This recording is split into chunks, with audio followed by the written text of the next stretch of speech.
Good morning. Hi, Kathy. Welcome. Hi, Denise. Hi. Glad you all could be here. Actually, I guess it's afternoon now. I'm still thinking it's morning. Yeah.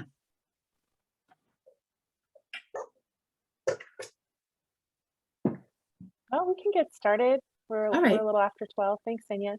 Sure, no problem.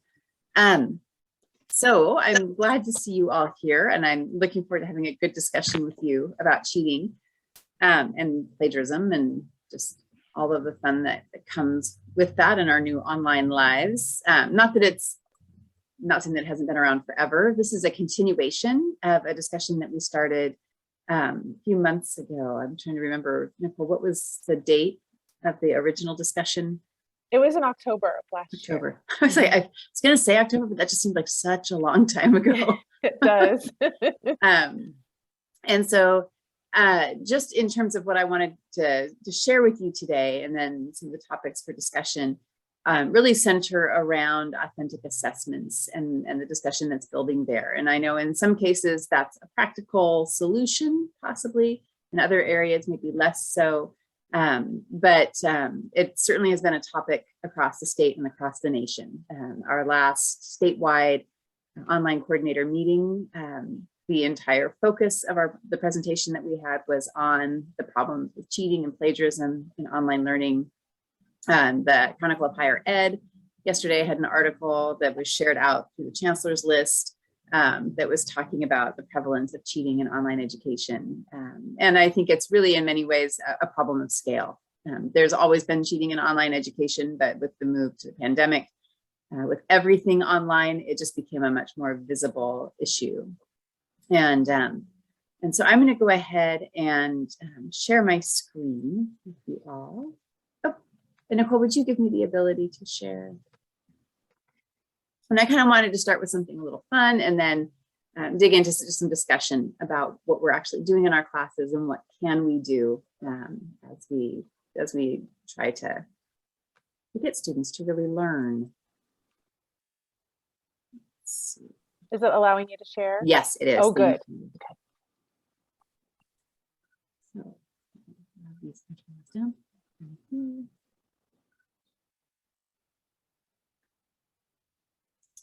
So, really, again, what I'm hoping to do today is to have a good discussion around cheating and plagiarism. But the topic that we were really looking at as online ed coordinators was that this is our new academic arms race. We come up with a way that we think is going to cut down on cheating. Students find a way around it. So then we find a way to get around, and it just keeps escalating on and on, which made me think of a book that I always love to share with my students, the Butter Battle book. And if you don't know the Dr. Seuss Butter Battle book, it's really a very, very good one. And so if you will indulge me for about 2 minutes or so, I'm going to play a little bit of a video that just lays out what the Butter Battle is all about. Jump a bit.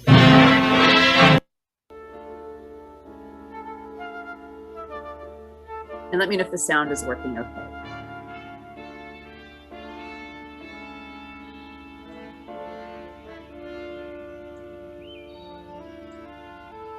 On the last day of summer, 10 hours before fall, my grandfather took me out to the wall. For a while we stood silent, and finally he said, with a very sad shake of his very old head, "As you know, on this side of the wall, we are Ukes. On the far other side of this wall live the Zooks. And the things that you've heard about Zooks are all true. That terribly horrible thing that they do. And in every Zook house and in every Zook town, every Zook eats his bread with the butter side down.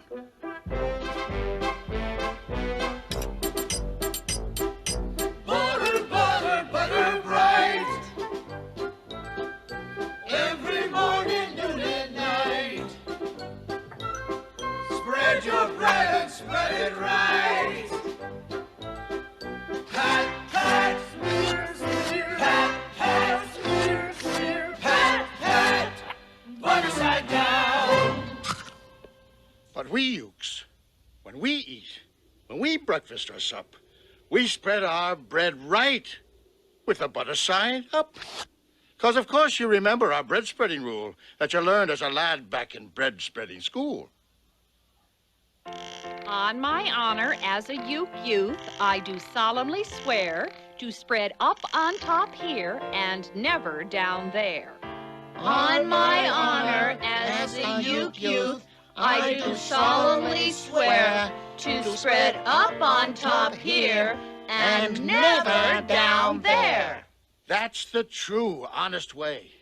And all honest folks know that you can't trust a Zook who spreads bread down below. Every Zook must be watched. He has kinks in his soul. That's why, as a young man, I made watching my goal. Watching Zooks for the Zook watching Border Patrol. With a song in my heart and a spring in my knee, with a glint in my eye and a hop, 2, 3, I strided with pride along that wall, and I watched those Zookers, one and all. And if they got fresh, I just gave them a twitch with my tufted, prickly stickberry switch. For a while, that worked fine. All the Zooks stayed away, and our country was safe. Then, one terrible day, a very rude Zook by the name of Van Itch snuck up and slingshotted my stickberry switch.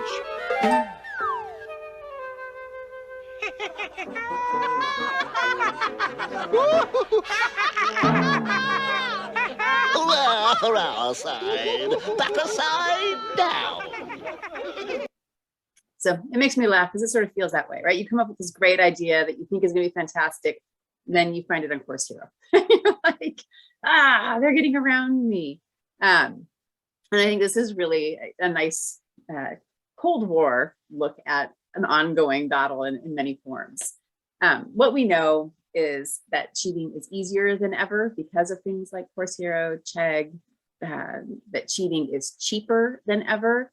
If you pay $20, you have access to all of these online resources. And that really, because of that, cheating is bigger than students. This is not something that is limited to the students in your classroom. This is the new industry.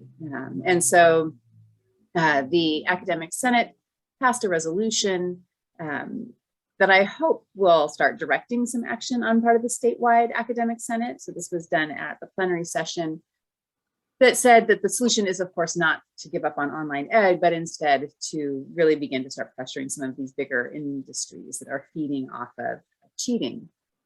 But in our own classrooms, that lends itself to a lot of discussions around why students are cheating. Is it just because it's there?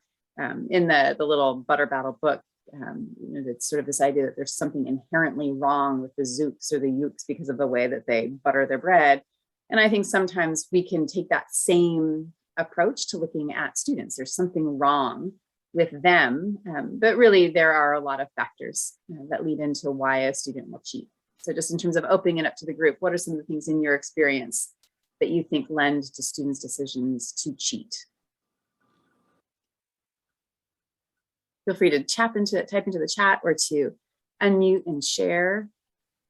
Overwhelmed is what I'm seeing in, they're overwhelmed with work, overwhelmed with a class load, that they've sort of, I think, underlying that, time management is a big part of those issues, fear of failure. And that is certainly something that is first and foremost in a student's mind. And it's an interesting leveraging that they're doing, right? They're afraid they're not going to get the points on the assignment, but they risk a 0 if they get caught cheating. A lack of confidence. I think that's a really good point. High stakes. They feel like one mistake is going to keep them from being able to keep moving forward in their goals, on their target school, their career, whatever that case may be. Time management issues. Yeah, time management. Yeah. And I think sometimes students aren't sure what they're supposed to do, at least in my classes. And so it's easier just to go look online to see if you can find something that somebody did.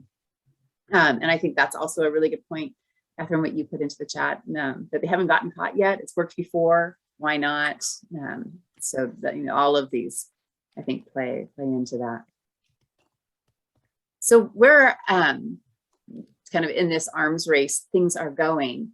And I've just sort of broke things out in terms of types of assignments and disciplines, equations and essay work. Students who are or who have made the decision that they are going to cheat have so many options in terms of how they're going to be able to accomplish that. All of us have talked about the fact that you write a quiz, you work really hard to come up with good questions for your quiz, and then you find it on Course Hero. So they are available. I was talking with a colleague this week who within minutes, the exam had been open for students to take online for just literally 15 minutes, and already questions were appearing from the test up on Course Hero. There are now even tools inside of Chegg and Course Hero where a student can put in a problem and it will give them the step-by-step show your work solution, so that if they are being asked to show their work as part of their exam submission, that they can have that. You also have online chats that are built into these programs where a student can actually chat and give an exam question, and that will then give them the answers going forward. In essays, the new tool is a paraphrase bot, so you can grab a section of text offline, stick it into a bot, and it will paraphrase it for you. Students have found that they can get around, turn it in just by selecting a different language. So if they wrote in English, but they select that they have written it in French, then it skews how Turnitin checks for plagiarism. The one that shocks me, just because it seems like it would take so much time, is hidden characters. And so if they just take white text and put letters between all of the spaces, then it becomes something that Turnitin can't read. And so that's another way around this. It is, again, just sort of this evolving practice. And if you really want to feel discouraged and you're using a tool that you think works, just type into Google, how do I get around? How do I cheat with Turnitin? How do I cheat with Factorio? How do I cheat with uProctor? There's all sorts of online boards helping students figure this out. And so it can feel, again, really defeatist, so that you are just truly in a losing arms race. And I think still, as you continued talking in the chat about some of the motivations for cheating, the consequences may not seem very significant to students. There's also the pressure. If other people in the class are cheating, what is that going to do to you if you try to do things without cheating? So if everybody else is doing it, why not? So there are a lot of pressures. And Catherine's comment, they can put so much effort into searching out and finding a way to cheat that if they actually just spent that time studying, they probably would do just fine. It is, and I think this was one of the things that came around in our last discussion. The victim really in all of this ultimately is the student. We may feel the frustration, the disappointment, and for me, a lot of times just the blind rage. Like, I worked really hard on this and I can't believe that you're using Course Hero, or that, I had such confidence in you as a student and you put all my stuff up on Course Hero, that it's really ultimately in the long run, the student who's going to pay for not learning or doing the work. So where I would love to see our discussion go is, can we change the landscape of this arms race, or in the sort of larger analogy, the battlefield of the arms race?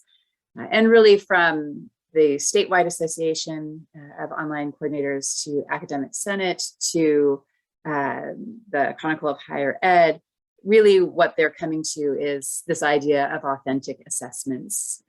And I recognize that for those of us who've been teaching for a while, this starts to feel like the next new buzzword. And so great, like, what do we do with this idea? How practical is it? And I think I'm really glad looking at who's in attendance today, because I think there are some situations where an authentic assessment really isn't the solution. And I think it's important to have that discussion as well. When you are preparing students who will ultimately have to take a board exam, you need to prepare them to take that board exam. That's the assessment they need to prepare to do. That is the authentic assessment. And if they are cheating on the preparation, then what is that going to do when they get to actually taking that exam? But there are other areas where I think we can play with this idea of authentic assessment. And so what I was hoping to do was to take us through a little bit of a thinking around backwards design, really, and being intentional, and what is it that we are doing with our students, and what are we hoping that they can accomplish. And so for those of you who may not be aware with backwards design, it's the principle that you start with what a student should be leaving with. So what is the outcome or outcomes that a student should leave your class with? And for those of you in this webinar who are using the Mastery Gradebook or the Learning Mastery Pathways, you're already ahead of the game. That's really what the intention of those tools is. It's to work on the skill, to define the skill, and to articulate it well. But ultimately the question is, what should a student be able to do? And then looking at the assessment, how can they demonstrate this knowledge? And then how can I help them gain this skill through the teaching, through the design of your course, and what it is that you are going to be working through with them. So I'd love to just sort of pause right here and hear from some of you about your experiences with backward design, if this is new to you, if you are already doing this, and what your thoughts have been on how you're designing the course. And even for those of you who find that this isn't necessarily practical in terms of what it is that you're working on. But again, please feel free to either unmute and jump in, or to type into the chat, and we can sort of play with this idea a little bit. Hey, Senya. Yeah. So I guess I can kind of speak to this a little bit, because this is a conversation that I've been having with other instructors too, just kind of in passing, and we've talked about it on and off, I think probably for the last year or so. I don't know, Denise, probably in our meetings, like in our division meetings, we kind of occasionally chat about this kind of thing. And what I'm kind of coming down to with like the backward, I like the idea of backwards design, but the problem for me is that I just fundamentally don't like our learning goals for some of the courses that I teach. Like I don't think they're good. I think they're content heavy and skill low, and I don't like that. But I teach courses that are often the first course that students will take in a long line of science courses that are we are controlled by the UC and Cal State system, what content, and it's always content, I have to cover. And I would make the argument that it's not the content that's important, that like it's the skill. But so I'd love to do backwards design, but my backwards design is they have to know these 800 words or whatever, like it's the outcomes are dumb. And so the whole thing just is it's very frustrating, because you know I feel like we're chasing our tail a little bit. And so I don't know if Denise, if you feel the same way, I mean, or anyone else who teaches in more of the STEM disciplines, if that's something, or even I guess the humanities, if you guys are hitting that too with these, because we have transfer agreements, we kind of are running into outcomes that aren't what we think they should be. And so then backwards design doesn't really work because the outcome isn't good. Right. That's a really good point. And I see even Denise in the chat is chiming in that non-major, the courses that are taught for non-majors still follow the same content as students who are taking it for a major. Yeah. What are others of you? I mean, and I'm always so glad to hear from different disciplines on campus, because I think there's a lot of flexibility in how content is presented when you're in the humanities or in sort of the arts and letters side of academia. There's so many ways that content can be approached that I don't necessarily, in the courses I teach, feel limited that way. But for others of you, chime in. I can speak for nursing as well. We're to register nursing and what content, what outcomes we have to teach, our plans. I mean, our program has to be by the state of California. and the national boards, actually, because our students take a national state boards. So in nursing, again, yeah, we are dictated what we can teach, what we cannot teach. I personally would like to teach more hands-on skills, but it's more content. For example, I'm teaching maternity right now, OBGYN. I'm in labor and delivery with our students, and I only get 1 day of skills lab, 1 day. And it's a lot of content that I could just focus more on skills instead of the content, the theory. I think students learn more kinesthetic and, hands-on, because when they go to clinical, they're like shaking and nervous. But again, we're dictated by the state what we have to teach, how many hours of skills lab, how many hours of clinical, how many hours of theory. I wish we had more theory, but, or clinical, I mean, but that's just the way our program is. Each course is just approved that way. Okay, yeah. And I'm sort of smiling at Denise's last comment that she wasn't expecting to be able to vent about this topic today. That's a really tough situation to be in when it's vocabulary and content terms that really feel so far removed from skills and how you do this. For those of you who feel that you're stuck in that system, especially, and I'd seen that just with the UCs, that there's sort of this ironclad list of prereqs that they have. Do you feel that there's been any change coming down from the UCs and Cal States, or are they really sort of stuck in that same structure?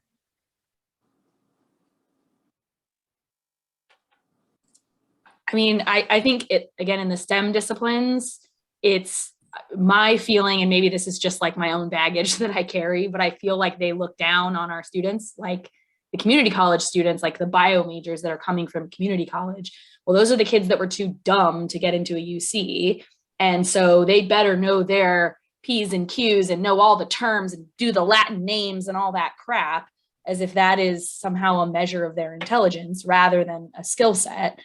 And so as a result, like our students feel this need to like meet that bar, and that bar, again, this bar that's being held up as a content bar, and that's a stupid bar, but it's like the powers that be have decided that. And so, I mean, it's clear, like, I feel like I'm hitting my head against a wall. So it frustrates me to no end because it's exhausting to be like, I put it in the chat. Like, I feel like this stuff is all linked together, because the reason my students cheat is they cheat because they're like, there's too many words for me to know. And I'm like, yeah, I get it. Like, I know there's too many words for you to know. I've tried to take out as many as I can, as I'm allowed to. But, and so they cheat on that kind of stuff because they need something from me, as opposed to framing it like I am helping them accomplish an outcome that is actually a reasonable outcome. Like, so that I think, so that's where I feel like I'm pushing with them. So I feel like we're still being held to this standard you're measuring how smart a fish is by asking it to fly, and that's just stupid. Yeah. No, and I think there's a really good sort of thread in the chat going on about the stigmas, and you're speaking to that. That's sort of the idea that these are the people who weren't able to get into a UC right out of high school, which is really not the story that our students have. It's the, again, sort of the misconceptions, preconceptions that we're putting on them. Denise brought up poverty, that this is a really affordable and really good decision for students to make for the first 2 years of school. And yet we sort of stigmatize them because they're poor. Student debt is all in the news. So if you can come to community college and minimize the impact of student debt, that's also really good. But I think that understanding that this is all linked certainly has the wheels in my head spinning today of like other participants that we should be bringing into this discussion, not just at Citrus, but elsewhere too, in terms of the things that we're trying to do statewide to help students make progress to the goals that they want. In terms of, I'm thinking through just the different ways that we structure our courses. When you have classes that have those requirements of content with lots and lots of vocabulary, in your own grading choices, are you able to weigh, for example, how much you make that assignment worth for students? Does that have an impact on what they do, or how they approach cheating in your class. Then I'm thinking of the terminology of a formative versus a summative assessment. The idea that, so maybe the vocab part is just kind of easy, quick points. You don't weight it a lot in their final grade. And so do you think that makes a difference for students?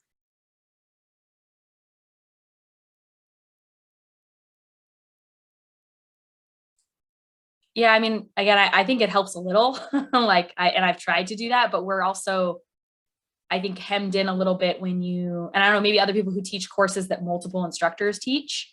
So when I'm thinking of like my gen non-majors courses, we try to be consistent with like, everybody's going to have 3 exams that are of this, to try to make it equivalent, right? So that we don't get, and to also help give our adjuncts some guidance if they're teaching it too. And so that limits a little bit of what I can change for that course in particular. But yeah, that's an interesting idea. If we could just try to move away from the traditional STEM, formal exams, high stakes, and more towards like, okay, maybe we'll do a project for this unit instead, or do some, like do other stuff. So I try to do, I feel like in my particular Gen Bio course, I probably do more kind of small assessments throughout than maybe some other instructors do. And I try to kind of, for lack of a better word, pad their grade with other stuff so that the exams don't feel so scary, and let them drop one and, things like that. But they still cheat. So, and it is infuriating when you write really good, totally made up, this protein doesn't exist, this is an alien species from another planet kind of question. And then, like you said, it ends up on Course Hero, and then you just want to like punch a wall because you're like, I spent all that time and what was the point? So, yeah. Right. Sandy, I saw your comment about translation tools that students use when learning a foreign language. Yes.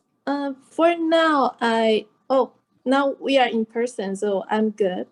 But when there's a Zoom meeting, I still make it because I do speaking with students. They have to respond to me, and they have to read my prepared slides. There's all Chinese. They have to read and respond. So they kind of cannot cheat that easy. I know some app you can just pull in, it still will show you all the sound, but they cannot answer the question if they don't know. So for the Zoom meeting, I still doing good. But I'm thinking, because the next semester I'm going to have a full online section. I'm thinking about, okay, how do I assess them at the end and make sure they are the label they are. Well, I don't know. Well, online I can make them work, but what's the result? What's their real label at the end? Because we cannot require the in person, even the Zoom meeting for the full online class, right? So that's why I'm thinking very hard right now, how to assessment them in the online class. I think that one of the challenges in anytime you're learning a language is language isn't always predictable. So you don't always get to just pull out Google Translate. And so that real skill of being able to respond, I saw in the chat, somebody saying that conversations are the best test of a student's comprehension and ability to communicate, because they tend to be unpredictable. So finding a way to replicate that online must be a challenge. Anecdotally, I have taken just conversation classes for fun all through the pandemic. It's always funny watching that process that students go through to try to feel comfortable to speak. It's hard. It's hard to do in person, and it's hard to do online. So I agree. You've got a challenging discipline to work through. There was a comment earlier in the chat that I wanted to come back to, sort of around this idea of practical knowledge. And I think, looking at the comment and not at the author, Denise had said, that you still sort of put the old set of prereqs and outcomes touch on them nominally, but then emphasize more of the practical knowledge. And I don't know if to the group that feels extraordinarily subversive, or if that's something that might actually work.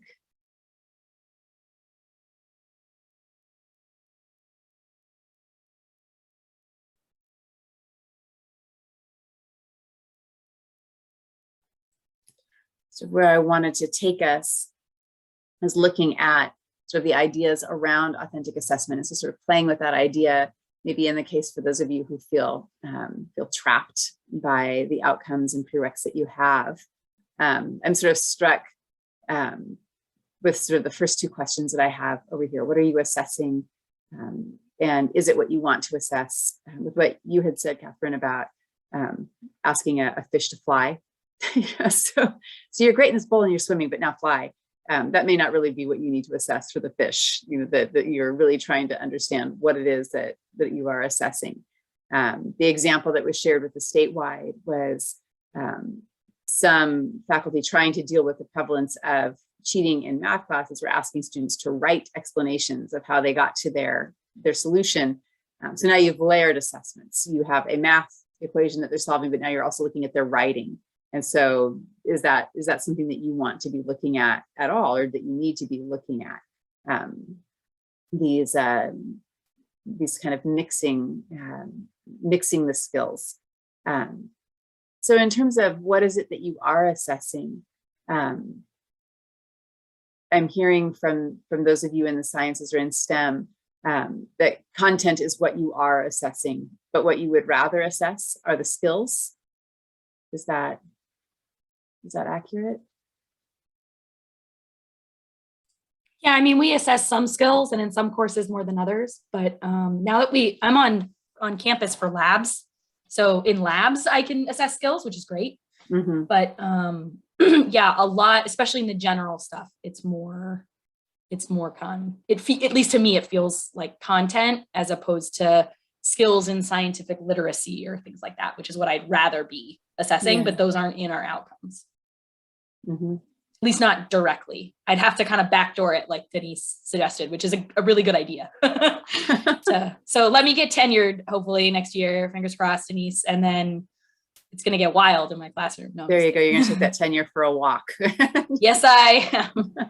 Nobody tell Eric. Well, it's really interesting because like when you look at the discussions that are happening in higher ed, it's so much is about, it focuses so much on problem-based learning and skill building. And yet I think that, and again, it was something that popped up earlier in the chat, we're dealing with these very archaic structures and systems in terms of how we are really dealing with teaching and learning. And I really feel strongly, and I often joke to a historian when people talk about getting back to how things were, it always makes me laugh because there's never a going back. There's only a going forward.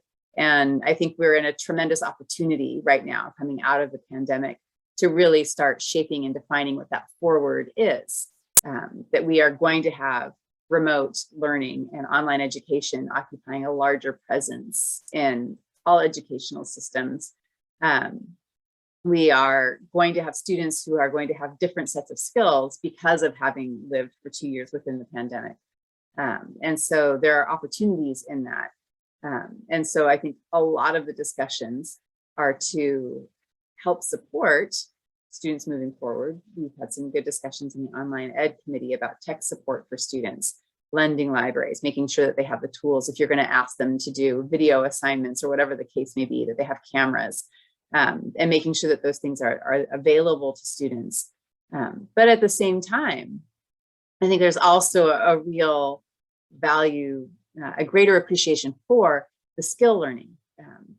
The students have had 2 years of sitting and looking at a lot of content. And so being able to be in a lab is much more engaging and interesting and ultimately valuable than sitting at home. I know that my kiddo who's in STEM could not wait to get out of her apartment and back onto campus and into the labs to actually do something. It was,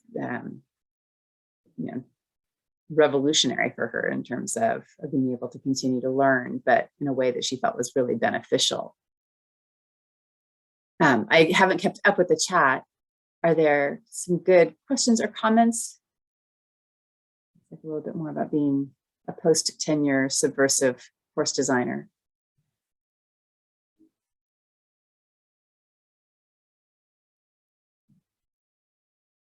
I have a comment. Yeah. Okay, so I have my students chart in the clinical site on real patients. They don't chart on the physical chart, electronic medical record, but I have them chart. So I have these students that turn in perfect care plans, nursing care plans that they have to type in and do nursing diagnosis, perfect English. When I ask them to chart, they can't even chart one simple paragraph, like a 5 simple sentence paragraph on their patient. What do I do with that? Mm. And I know, and these students are 4.0, 4.3 GPA because our program is so rigorous to get in. But they can't write simple sentences. How would I assess that? I mean, what I have been doing lately is referring them to the ESL courses, the non-credit, yeah, which has been really helpful. And I wish the school would offer more, because I put him on clinical learning contract, and then they can't speak English either. I mean, we have real human people dying at the hospital. They have to learn to communicate. They should be they should be able to communicate. They should be able to write, because it's a legal document, what they're going to be charting. And as much as I emphasize, I give them samples. I mean, they can't write simple sentences. They can't describe a wound or patient's care. And I've talked to our director. It's an ongoing thing that we should interview our students, but I think it's academic senate that has to be approved. And because we get these all 4.0, 4.3 GPA students, but they have no skills, no writing skills, no language skills, no critical thinking skills. It's very frustrating. Yes, that's a really huge issue. And I think you made a really good point about the support of non-credit. Yeah, that has been very helpful. And some of what we were saying sort of about the machine of students going from high school and the expectation that they should be able to go straight to a 4-year, sort of the stigmas that are attached to that. I think in some ways, we also need to really look more critically at the mission of the community college, and that it is meant to be not just a place for people to advance towards a degree or towards transfer, but also that we need to be supporting all of these different learning stages. And so expanding non-credit, I think in recent years, has decreased quite a bit. Support for programs so that students are bringing up a combination of skills that they need to the program that they are trying to move through. Those are all really hard to teach. And I see in the chat, the smaller group focus that's needed to really be able to develop those skills for students is important. That you can help them make progress more easily if it's a small group rather than sort of a large group where it's difficult to keep tabs on where people are and what their engagement is and what their needs are. So yeah, we've certainly opened a Pandora's box with this continuing discussion. All of these areas that really need some reconsideration.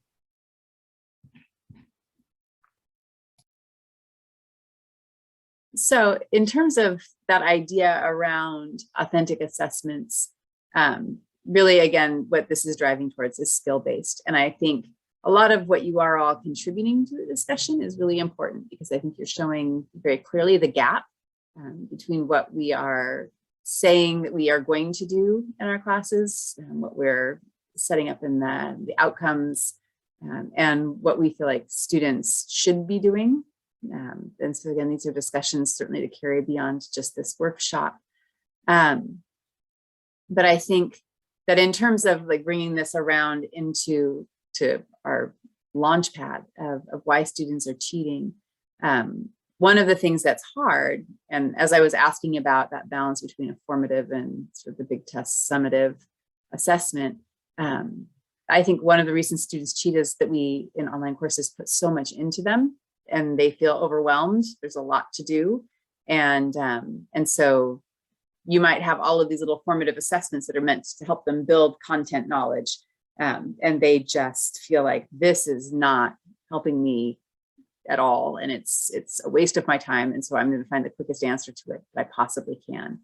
I know that, and again, I don't know that history is the best example because there is a lot of flexibility, but the multiple choice quizzes are negligible in my classes. And it's, again, one of those outcomes that students are going to know timelines, that they're going to know when things took place.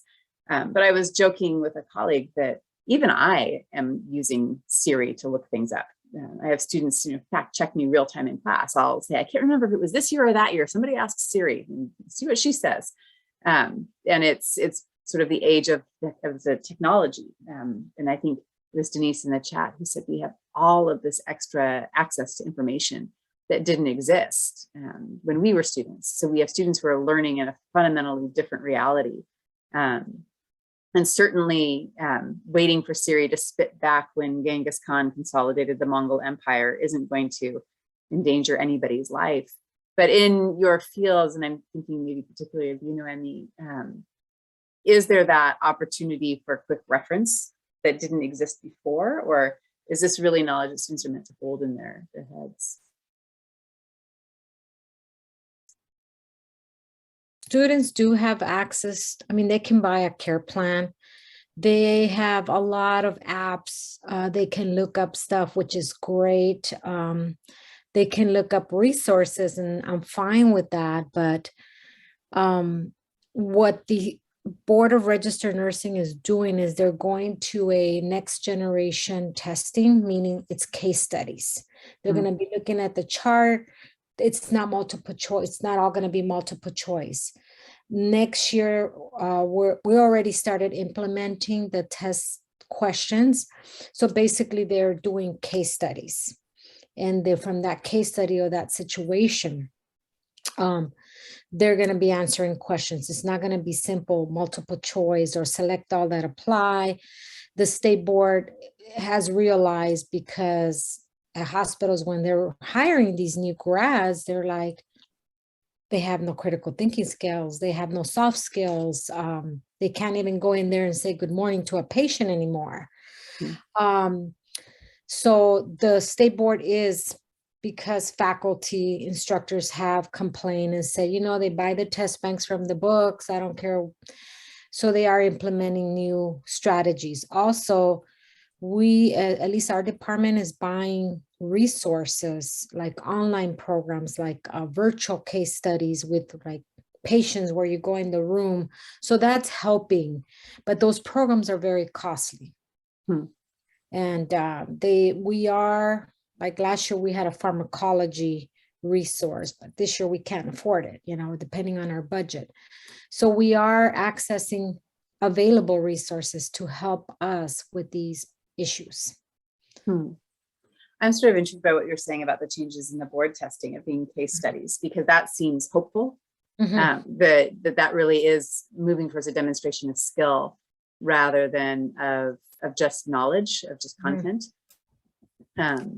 where it is activating and giving greater weight to some of the other problems you were pointing to, the being able to communicate effectively and being able to weigh information and make decisions rooted in fact. And that may be the kind of driver that we need to anticipate will trickle down. But I think in anticipating, hopefully there's room to start that work now, so that we're not always in a reacting stage to what's coming from above. So we're back to that subversive, build the skill-based class and hope that the higher ups get on board.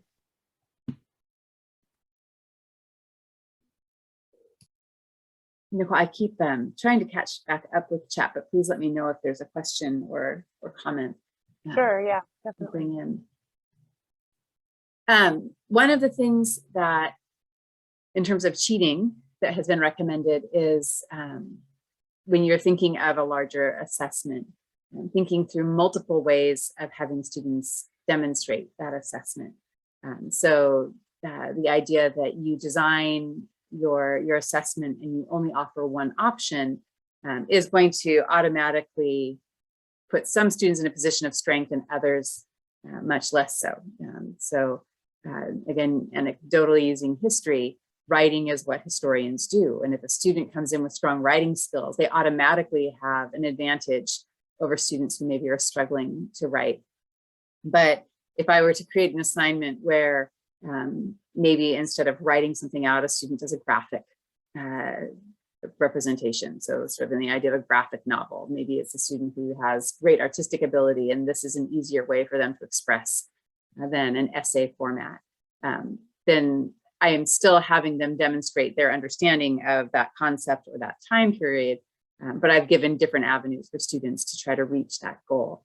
And I know that we have some faculty on campus who are doing that. They're using the learning mastery pathways, which is something that you can turn on inside of Canvas so that it goes into your grade book as a single assignment. The students get to pick how they want to meet that assessment. And I'm curious if any of you have heard of that or have tried that at all.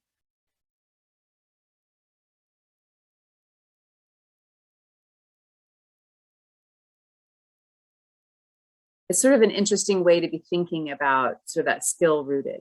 I think a lot of times we think about the assessment, and again, it's part of that archaic structure. It's a history class. We read as historians, therefore you must write. And really, we can accomplish some of those skills without sticking to those old structures that are sort of hardwired into disciplines and courses. So thinking through multiple assessments, multiple types of assessments that could meet the same goal. I started playing with this a long time ago in my humanities course, and I didn't have the knowledge of the learning masteries and that I could do a multiple assessment for a single skill. So I just figured at different times during the semester, I'm going to make some groups of students really happy and some students really unhappy. And so there's going to be an assignment where all of you are going to turn in a drawing. And I would always have students come to me and say, I can't draw. I hate drawing. Why are you making me draw? And then another time in the semester, I say, you're all going to write an essay. And I have a student who would come to me and say, I'm not a very good writer. This makes me nervous. I'm really freaked out, stressed out. You know, do I have to do this? And so I think that building that into a single assessment, letting students choose plays to their strengths and maybe mitigates a little bit of the anxiety they feel around assessments by being able to choose. So that's in that sort of box about authentic assessments. One of the ways that the faculty are finding to try to, again, work around or mitigate some of the anxiety students feel. And then can you create a community of learners? How many of you are doing group work, group learning with your students? How does that work in terms of what you're seeing with cheating, with academic honesty? Do you think that they tend to be more accountable to their group in doing original work? I think it builds self-esteem too, because everybody shares like what they know, what they feel comfortable with. And I think it makes them speak up more, discuss more. I've been doing it to my classes. I already have like a pre-assignment when they get to class because we're limited on time. And I think students are more open to speak up and sharing their knowledge. For example, if one is good in cardiology, well, the other one's not. So they all help each other and they build their teamwork too, not only in the classroom, but also in the clinical side. Hands-on, they help each other more because all the group sees their strengths and they build on their strengths. So I think group projects have been really successful for me. Yeah. The other idea that was shared was the idea of a living assignment, something that the student can keep with them and carry on, something that they might use in another class as they're moving through a sequence, so that what they're starting in one section might build into another section. In my history classes, the final exam for students is an e-portfolio. And so I'm asking them to essentially take work that they've already done for my class, talk about what skill they think they learned, and then they have to apply. I have a course theme, so sort of a central theme that we're working through. They have to apply those assignments to an evaluation of that course theme. And I'm always interested because at the end of the semester, throughout the semester, I know I'm finding things on Course Hero, and I'm kind of dinging students as we all do. Like, no, okay, this is a great primary source analysis. Unfortunately, it's from the book that we're not using. It's from the book for the other class. So could you please use our book and do your assignment? But when it comes down to the final e-portfolio, and I'm really asking them, what did they learn and how are they seeing the skills that they've applied? What's a way that they could use this going forward? That's where I feel I'm actually getting the most authentic answer from the students. And I'm most grateful to hear from them in terms of what they're learning. So thinking through what is something that they can carry forward, what's something that they could put into a job application or a resume, what is something that they could show a future employer that they are able to do. Again, some of those skills. I just caught in the chat popping up, what do I use to check Course Hero? I generally just type my name and my course numbers into Course Hero. You can filter it by college, and I just scroll through thousands and thousands and thousands of documents that are up there from my classes. So I try to do that regularly, and just I sort of have a knowledge of what's there. It's interesting. I don't feel that Turnitin catches things that are on Course Hero. That's usually just my own looking when I have a hunch or something doesn't feel quite right. And then I think, like all of us, I'm rewriting assignments all the time. I have rotating discussion boards, and I try to mix things up so that they're not in close proximity. The things that get tapped the most in Course Hero float to the top. And so if I can find a way to kind of mix things up, but it's, again, that's where it just feels like an arms race. And then another interesting idea was contributing to a learnings commons, sort of like we have the Canvas Commons, creating a space where students can share what they are doing with each other. A lot of times students are looking for examples, and that might be the first thing that leads them into that path of plagiarism. I'd really like to know what this assignment is supposed to look like, so I'm going to go looking for it. But if you create a sort of a commons in your class that you are controlling, then you're providing students access to a lot of examples and samples, but not necessarily sending them out into the wide web to go hunting for that. So those were some suggestions around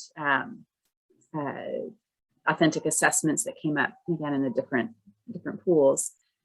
And I just always think of education being a journey. If you cheat yourself on the steps, you're not going to get to where you ultimately want to be. I really appreciate a lot of the comments and things that were brought up today, because I think it really points to how complicated the issue of cheating and plagiarism is for students, for instructors. Julie, again, I'm going to go back and look through the transcript, just because I think there's a lot to take to Senate. I think there's a lot to take to DEI. I think there's a lot to take onto all of these sort of different areas of campus. Maybe bring ourselves to the Board of Trustees, absolutely. I think that this is really a discussion where we can see how complex it is, but also I think we need larger bodies. Just as cheating is bigger than the students, if solutions are bigger than just our campus, I think we do need bodies like the statewide academic senate and the chancellor's office to jump in and help with some of these topics as well. The UCs, the Cal States. I'm thinking of all of these bodies that sort of impinge on what we feel that we're able to do with students. Are there any other questions or comments that you all would like to raise?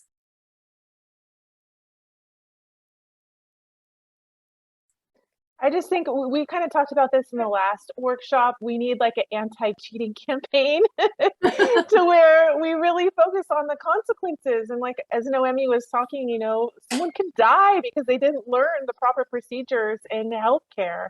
And maybe even sharing a story where that happened, or someone who lost their job because they found out that the person didn't really know what they were supposed to know. They got the degree, but they didn't have the knowledge because they cheated their way through school. So I think focusing on the consequences, I know that's just part of it, but that's an idea that popped up.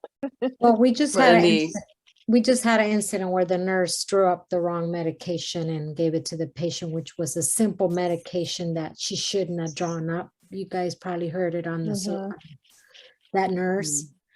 The first thing I thought is like, first of all, that muscle tranquilizer has a green lid, like a top. And it says warning. So right there, that just shows you. Ultimately, you drew up the medication. You should not rely on no machine. I'm sorry. That's the first thing I teach my students. If that blood pressure is really high, really low, take it manually the way you were taught. Don't rely on the only computer you have is your brain that should be working with humans. So right there, we've been really showing that example, and the students kind of are really paying attention to that case, because that was a real life situation that the nurse was at fault. Personally, that's what I believe. Yeah, I think the consequences are an important thing to focus on. I'm even thinking of a foreign language, and I think I shared in the last session we did. I have a daughter who was doing applications, and she has studied some Spanish. And she said, "So what should I say? Should I say I'm fluent?" And I said, "Only say you're fluent if you can do the interview in Spanish." And so she said, "Oh, okay." So she wrote some Spanish. And as she was leaving her interview, the next candidate was walking in, and they said, "Oh, so we saw that you said you're fluent. We're going to do your interview in Spanish." And she thought, "Oh my gosh, like it really could have happened." She was so relieved. She thought I would have just been toast right there. Like if I had tried to wing it, it would never have worked. And so ultimately, the learning that you take on is the learning you carry with you. And if you cheat yourself through what you learn, you cheat yourself in the long run. And I still think that a don't cheat yourself is a good way to start a campaign on campus.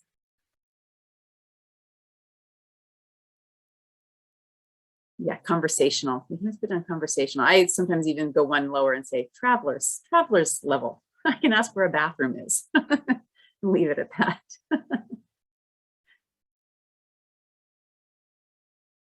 Any other thoughts? I appreciate again that you all took some time on Friday to join us, and I'm always grateful from what I learned from my colleagues. It is so good to hear what is happening in different disciplines on campus. It gives me so much to think about, and it's an important part of online ed to grow into all of these different areas of campus and to find how we can support you better. So the things that you brought up today are certainly in my mind and are things that I'll continue to circle back on. So thank you, everybody. Enjoy your weekend, and I'll see you on campus, I hope. Bye. Nice to see everyone. Thank you, Senya. That was really good. Sure.